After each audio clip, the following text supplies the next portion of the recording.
मिल जाए। तो मैं सिर्फ इसी को मद्देनज़र रखते हुए इस बात पर मुख्तसर गुफ्तगू करूँगा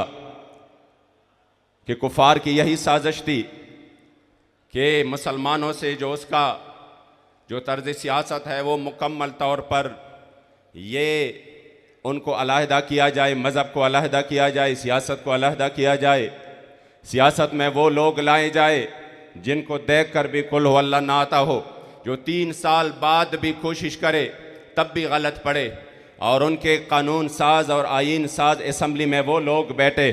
जिनको सूरह इखलास भी ना आता हो, जिनको दीन के बारे में बिल्कुल कोई भी इल्म ना हो, और जो उनके उलमा है,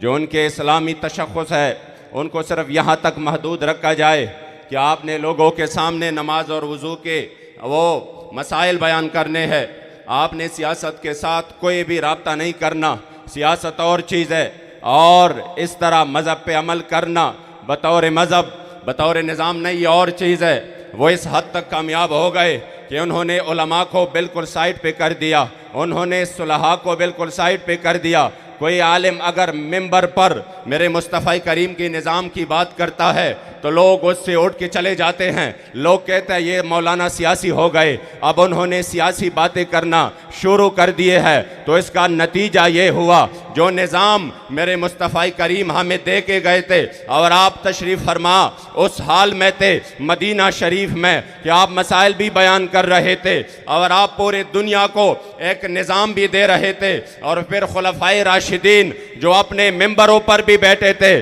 और जो अपने फैसले भी करते थे और पूरे दुनिया को एक निज़ाम भी दिया। जब उनके बाद हमने उस निज़ाम को सिर्फ ये कहकर कि हम गैर सियासी है, हमें सियासत से कोई लेना देना ही नहीं है, तो ये जब हम इस अजीम फरीज़े को छोड़ेंगे तो आपको पता है तंजीमें भी बहुत है, तहरीकें भी बहुत है, बहुत सारे लोग इनफरादी कोशिश भी कर रहे हैं, इज्तिमाई भी कर रहे हैं, मगर फिर भी हर तरफ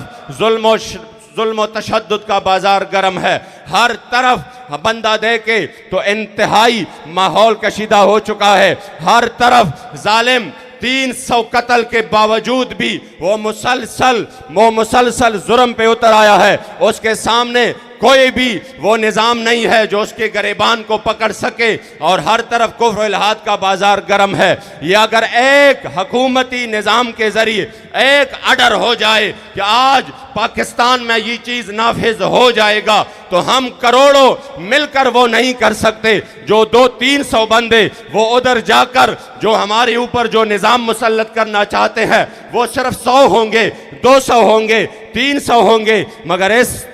सियासत के तहत वो करोड़ों को कंट्रोल करते हैं। जब हमने इस चीज़ को छोड़ा तो आज वो हमारे ऊपर मुसल्लत हो गए। इसलिए आज हमने तहरीक लब्बैक या रसूल अल्लाह के प्लेटफार्म से अवाम का ये जहन बनाना है, खवास का ये जहन बनाना है, बिलखुसूस उलमा का ये जहन बनाना है, मशाइख का ये जहन बनाना है कि अगर हम ये मैदान इस तरह छोड़ देंगे तो जिस तरह अल्लामा इकबाल ने फरमाया था कि जलाल बादशाही हो या जमहूरी तमाशा हो, जुदा हो दी सियासत से तो रह जाती है चंगेजी। ये जो आज आप देख रहे हैं कि जिन्होंने मुल्क लूटा, जिन्होंने मुल्क के खजाने लूटे, जिन्होंने गरीब के अवाम का वो खून चूसा, और जिन्होंने इस मुल्क और कौम पर वो कहर बनकर टूट पड़े कि बंदा हैरान है कि मैं एक टाइम के रोजी कहाँ से लाऊं। वजह क्या है? वजह ये है कि सियासत हमने उनके सुपर्द की जो जालिम थे, जो दीन से बेखबर थे, जो अंग्रेज के वफादार थे, जो उनके गुलाम थे, और यहाँ पर हमने मिंबरों पे बैठकर और अपने आस्थानों पे बैठकर ये तसल्ली कर ली कि नहीं हम सियासी नहीं है, हमारा सियासत से कोई लेना देना नहीं है।